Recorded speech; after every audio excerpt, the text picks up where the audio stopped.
पिलामने तुम मानक ए वीडियो को स्वागत।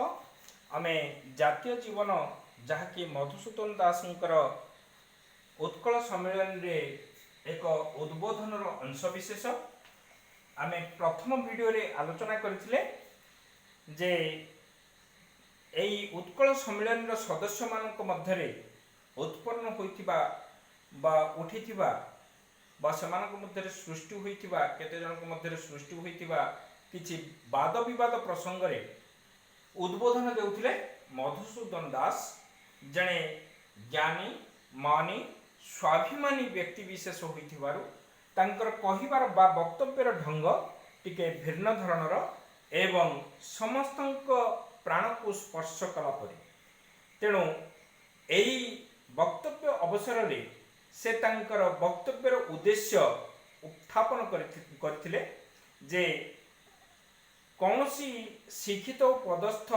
उत्कलियंक ठारू से गोटे चिठी प्राप्त करथिले बा गोटे चिठी पाइथिले से चिठी रे कौन लेखा थिला बा केउ मर्मरे से चिठी लेखा जाइथिला केउ उद्देश्य रे चिठी लेखा जाइथिला मो संगे आपनको मन मिलना नहीं अर्थात लेखक बा एठारे वक्ता मधुसूदन दास कहउचंती जे मो संगे आपनको मन मिलला नहीं मन न मिलवा अर्थ चिंताधारा सहित चिंताधारा सामिल न हेबा तेणु मधुसूदन दास चिंताधारा सहित से शिक्षित व्यक्तिंकर हुएत चिंताधारा समान होई पारला नहीं अतएव मो सम्मेलन रे कार्य करि परिबि नहीं एई जो कथा लेखा थिला जे से व्यक्ति जनक लिखिथिले जे मो संगे आपणक मन मिलला नहीं मोर चिंताधारा सहित आपणकर चिंताधारा एकीभूत हैला नहीं बा समान हैला नहीं तेणु अतएव अर्थ तेणु मो सम्मेलन रे कार्य करि परिबि नहीं। उत्कल सम्मेलन कोन पय गठन करा जायतिला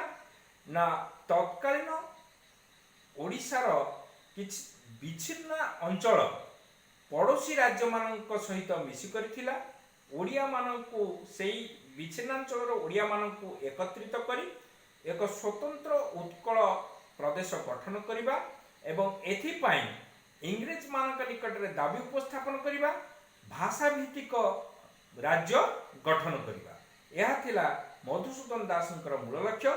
सेथिपाई से उत्कल सम्मेलनी गठन करथिले एवं उत्कल सम्मेलनी गठन उद्देश्य रे से मध्य जो कविता रचना करथिले से कविता तुमे माने समस्ते जान एही सम्मेलनी जाति प्राण सिंधु कोटि प्राण बिंदु धरे एही सम्मेलनी जाति प्राण सिंधु कोटि जल बिंदु धरे मिसाई दे भाई तोर प्राण बिंदु डेई पड़ी सिंधु निरे अर्थात ये जो उत्कल सम्मेलनी ये होची एक विराट सम्मेलनी यह एक महत उद्देश्य ने गठन करा जायछि तेणु एई जातीयता भाव रे उद्भूत होई बा जातीयता भाव रे तुमे तुमर प्राण को उत्सर्गित करी तुम प्राण को जातीयता बोध को उत्सर्गित करी तुमे एई जातीय सम्मेलन रे शामिल हुओ तेणु से बा किपरि ए कथा को ग्रहण करि पारथान्ते सेतिपई से कारण कहउचंती एथिर कारण आम मानकर जातीय जीवन रो अभाव से कहउचंती ए प्रकार भावना जहार सृष्टि हुए संगठन मध्य रही सांगठनिक कार्य रे जदि कौनसी व्यक्ति विशेषक सहित तांकर मन न मिसे तांकर चिंता न मिसे तेबे से जे से संगठन मध्य रे कार्य करि परिबे नाही ये कथा केवल जातीय जीवन रो अभाव जोगु बा सांगठनिक जीवन रो अभाव जोगु बा एक विराट अनुष्ठान रो जो भावधारा थाए से भावधारा सहित निजको शामिल न करि पारि ए प्रकार चिंता उद्रेक होता है।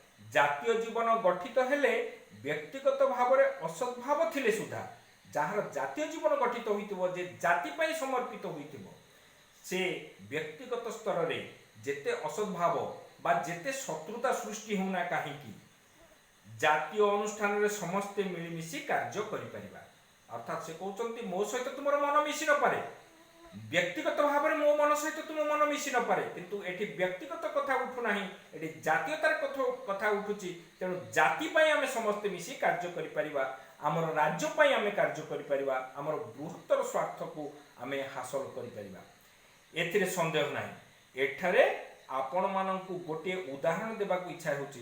लेखक एठार गोटे उदाहरण देउछंती, वक्ता गोटे उदाहरण देउछंती। प्रथमे आकाशर क्षुद्र जलबिंदु पृथ्वी उपरे पड़े। क्षुद्र अर्थ छोट, क्षुद्र अर्थ छोट,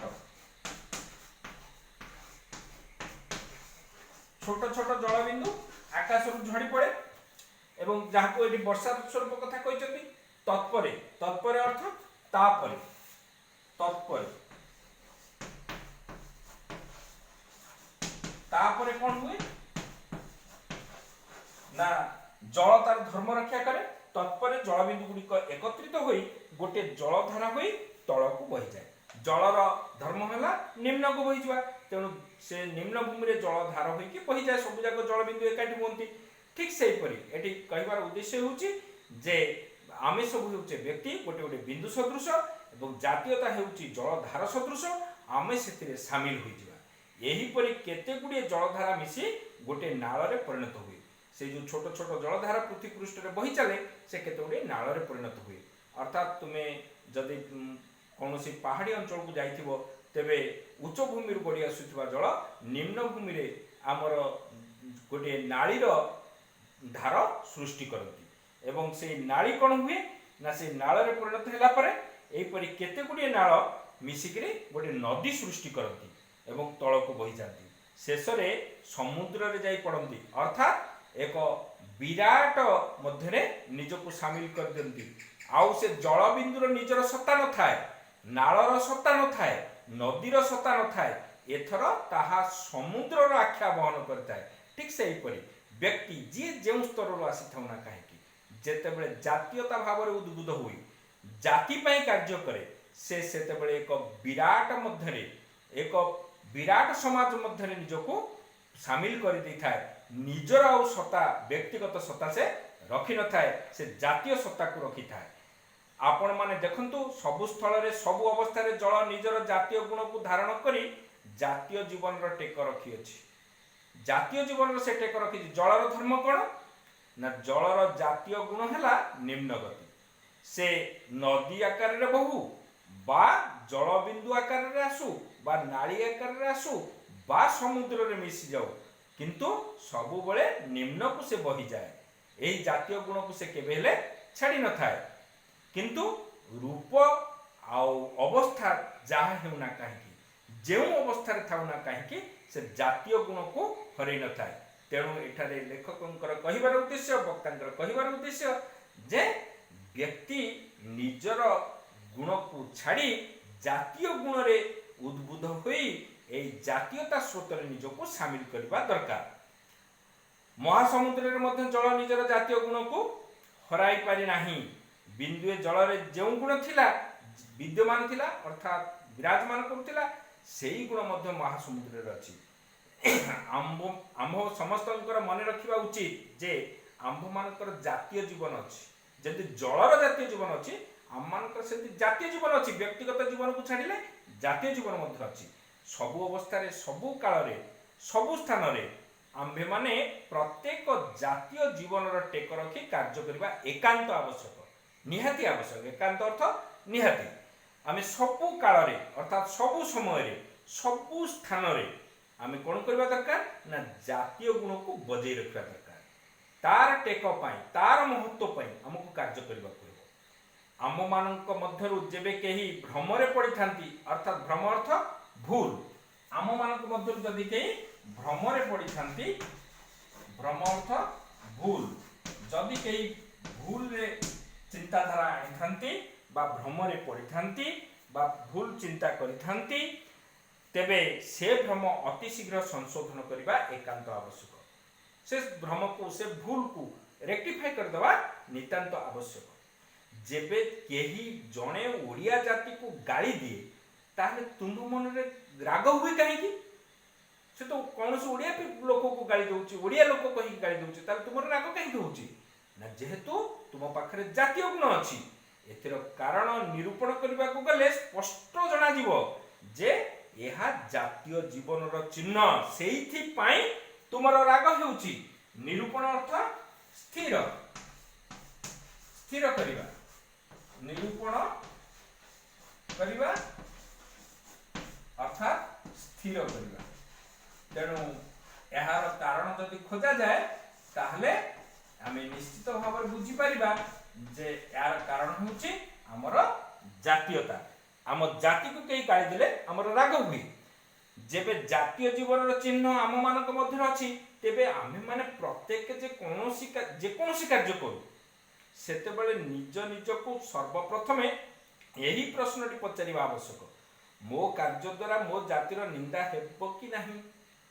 मु जो कार्य करने को जाऊँगी अर्थात एठारे लेखक सूचई देवा चाहती बा वक्ता सूचई देवा चाहती जे तुम्हें जो उद्देश्य चिठी लिखि ए सम्मेलन रु अपसरी जावाक चाहिछ ताहले तुम मनरे से राग आसीथिला काहेकि ए ओडिया जाति निष्पेषित बोली तुम मनरे राग आसीथिला बोली तुम संगठन रे शामिल होइतिलो।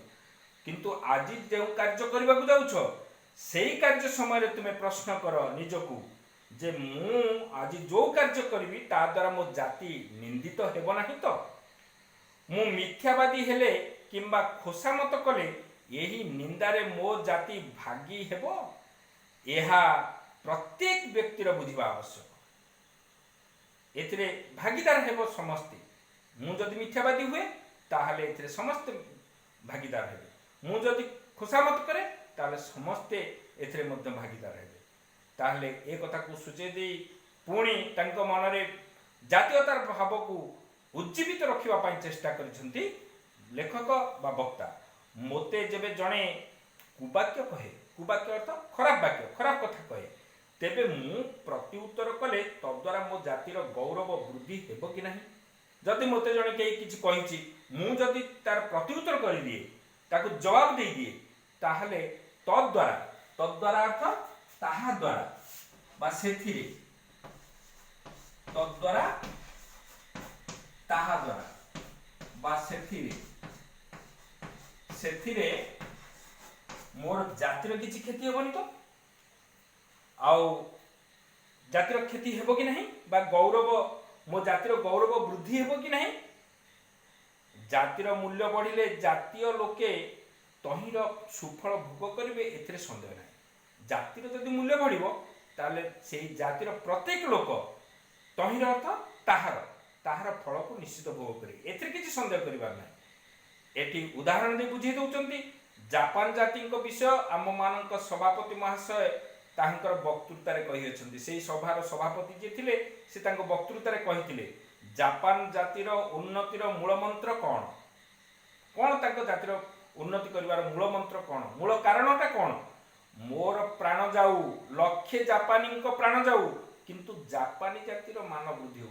मोर प्राण चली जाऊ लक्षे जापानी प्राण चली जाऊ लक्ष लक्ष जापानी मरी जाऊ किंतु जाति पई समस्ते मरी जातु पछे व्यक्ति समस्ते मरी जातु पछे किंतु जातिर मान सेही परि वृद्धि हुई थाउ। यह हेउची जापानी मानकर जीवनर मूल मंत्र जातीयतार मूल मंत्र। तेणु जापानी माने आज एते उन्नति करि पारिछंती बा उन्नतर चरम शिखर रे पहुंच पारिछंती। यही भाव प्रत्येक जापानी को हृदय रे नृत्य करूछि। एही भावनाटा सबु जापानी मानक हृदय रे बा जापान रो अधिवासी मानक हृदय रे अछि। यही भाव जोगु आज जापानी जाति पृथ्वी रे सर्वत्र पूजित हेउछि। सर्वत्र अर्थ सबुआडे सर्वत्र सबुठारे जापानी जाति आज सारा पृथ्वी रे पूजित से मानक समस्त प्रशंसा करुछंती। मु दिने मरिबी मु आज मले मो जातिर मान वृद्धि हेबो। मु तो दिने मरि मु जदि आज मरि जाए तारे मो जातिर मान वृद्धि हेबो मो जातिर सम्मान वृद्धि हेबो पूर्व पुरुषंकर मान वृद्धि हेबो। मोर जो पूर्व पुरुष माने मु जो मानकर उत्तरदायी मोर संतान संतति मानकर मान बढ़िबो अर्थात मोर जो माने उत्तरदायी अछंती मोर जो माने उत्तर पीढ़ी अछंती से मानकर मध्य मान सम्मान बढ़ि जीवो। काहे कि ना जाति पई मु जीवन देछि जे माने जाति पई जीवन दियंती तांको जाति तांको सम्मान रे सम्मानित होंती। जेपरि महात्मा गांधी को त्याग आज भी मध्य भारतीय मान को गौरवान्वित करे ठीक सही परी जो माने जाति पई जीवन देवे सेमानक पई अन्य माने गर्वित हेबे। जेपरि मधुसूदन दास को नै आज आमे गर्वित। जेपरि मधुसूदन दास को परी अनेक व्यक्तित्व अछंती अनेक व्यक्तित्व अनेक महापुरुष एई ओडिशा भूमि रे जन्म लाभ करथिले ओडिशा पई काम करथिले जातीयता भाव रे उद्बुद्ध होइथिले जाति पई काम करथिले जेउ मानकु नै आमे आज गर्व रे सारा पृथ्वी रे कहि पारु जे आमे मधु मूलकर लोक आमे मधु बाबूंकर उत्तरदायक ए कथा कहिथाउ तेणु लेखक बा वक्ता मधुसूदन दास यही कथा को सही व्यक्ति विशेष को बुझाइबा को चेष्टा करुछंती यही भावापन्न लोकों को नहीं जापान जाति गठित यही भली भावनार लोक जापान रे भर्ती हुई अछंती बा जापान रे सेमानकर संख्या अधिक तेणु जापान आज उन्नतिर चरम शिखर रे पहुंच पारिछि जातिर मान वृद्धि संगे संगे जगतर चक्षु रे से जातिर मूल्य बढ़ुछि एथिरे टिके हेले संदेह करिवार नाही ताले चक्षु अर्थ कौन चक्षु अर्थ आखि बा नेत्र तेणु ए दुनिया चक्षु रे बा ए समाज चक्षु रे सारा विश्व रे जापानी मानक समस्त प्रशंसा करती आपरे आमे जानिबा ए प्रशंसार फल से मानक किपरि प्राप्त हुए एवं आम मानकु जातीयता भाव में उद्बुद्ध होबार भविष्यत परिणाम कौन हो पारे से संपर्क में परवर्ती पर्यायर आम आलोचना करवा आशा करे तुम्हें यही आलोचना माध्यम यही वीडियो माध्यम निश्चित भाव में भल भाव में बुझीपारुथिबो एवं जदि किसी अबुझा थाए तेबे मते मेसेज किंबा मोर नंबर रे फोन कॉल करी मते कहिले मु तुमर से संदेह को दूर करने को चेष्टा करी धन्यवाद परवर्ती वीडियो को अपेक्षा करिवो आशा करे यही वीडियो माध्यम पढ़ा जाइथिबा एवं तुम सम्मुख में उपस्थापन कर समस्त तथ्य तुमर हृदबोध होइथिबो आ शब्द गुड़िकर अर्थ को निश्चित भाव में खातार लिखि रखिबो धन्यवाद।